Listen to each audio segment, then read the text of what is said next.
So today we're going to do just a super quick video on screen mesh.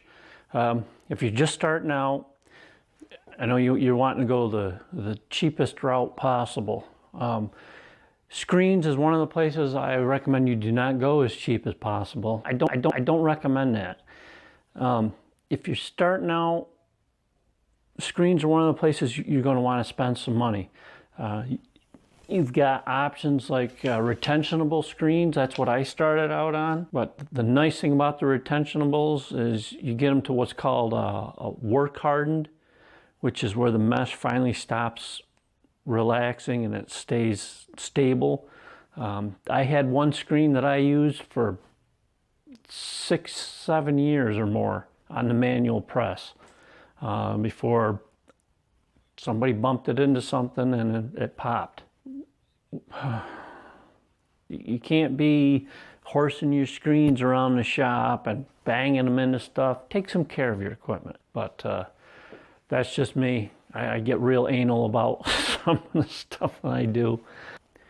What we use now are the aluminum frames. But I've gone to what's called the S mesh. I'm not going to go into it much here because there's a lot of videos online. I'm just putting this out there for a lot of people that might not know about it. Say like a job where you would excuse me, normally use a 110, you can use a 150. The thing with an S mesh is the thread diameter is smaller, so you get the ink passes through it easier. It takes less effort to get this ink through the mesh. It works really nice on the manual. Really like them. We coat our screens 1-to-1. I do not get my screens remeshed just because for us there's nobody close by, and it would cost more for me to ship a screen and have it shipped back than it is for me to purchase a brand new all ready to go screen. I do just hold on to our frames. Someday when aluminum prices are good, I'll take them and just probably scrap them. Because like I said, for us, it's not economical to have our screens remeshed. And we take care of our screens. We treat them, and I tell my employees whenever if we get somebody new that's cleaning screens, handle these things like they're made out of glass. That's what I tell them. Handle them like they're made out of glass.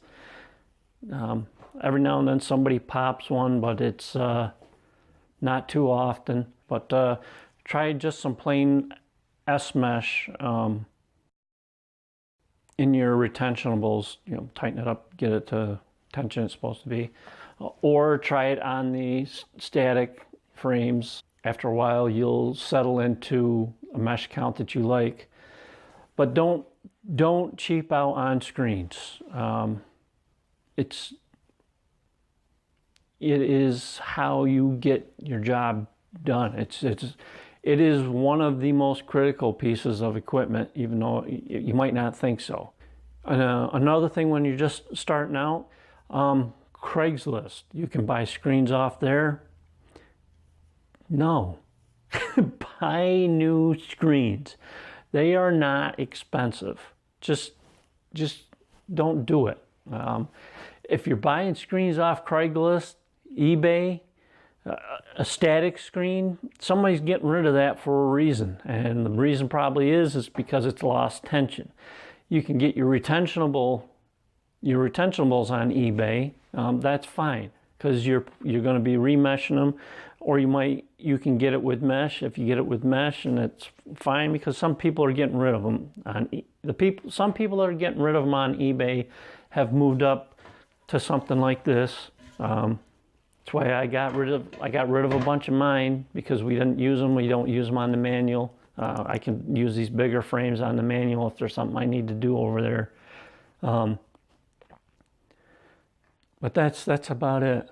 I don't want to beat this to death. Just buy new frames. So it's 4th of July weekend too. So I hope everybody has a safe weekend.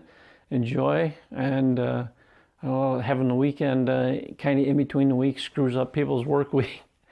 But as always, thank you for watching.